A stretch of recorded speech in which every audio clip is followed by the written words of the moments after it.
क्या आपको पता है कार्तिक पूर्णिमा से कैसे जुड़ी है महादेव की त्रिपुरारी अवतार की कहानी? चलिए आज आपको सुनाते हैं।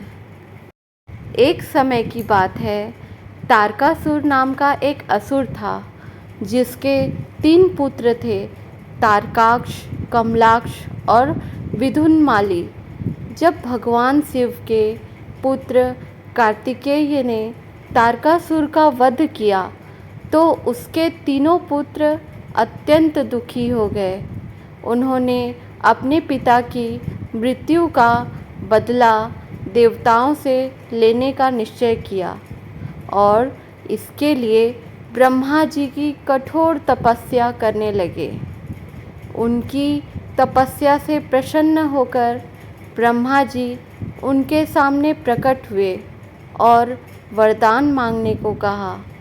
तीनों ने अमरत्व का वरदान मांगा, लेकिन ब्रह्मा जी ने कहा कि यह संभव नहीं है और उन्हें कोई अन्य वरदान मांगने को कहा।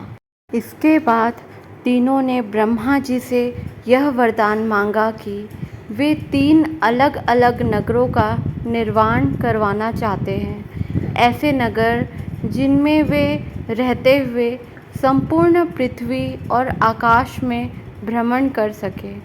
उन्होंने यह भी शर्त रखी कि 1000 वर्ष बाद जब उनके तीनों नगर एक स्थान पर मिले, तभी कोई देवता या शक्तिशाली अस्त्रधारी यदि एक ही बाण से उन नगरों को नष्ट कर सके तो वही उनका संहार कर पाए।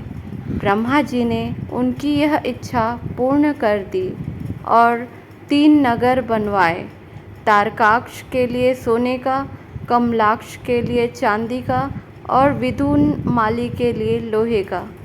वरदान प्राप्त करने के बाद तीनों भाइयों ने चारों ओर आतंक फैलाना शुरू कर दिया और स्वर्ग पर अधिकार करने का प्रयास किया।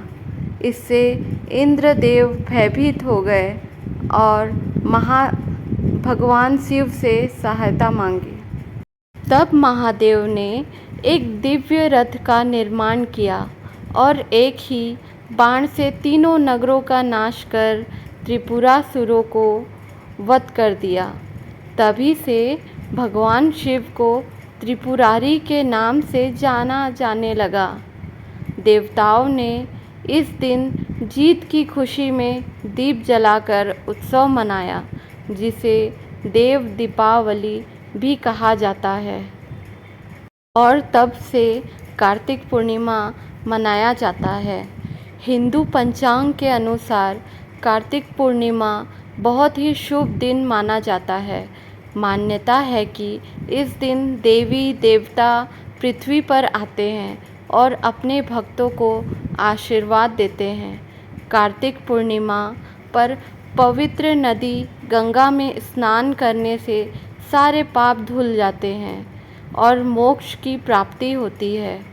यह पर्व फसल कटाई से भी जुड़ा हुआ है।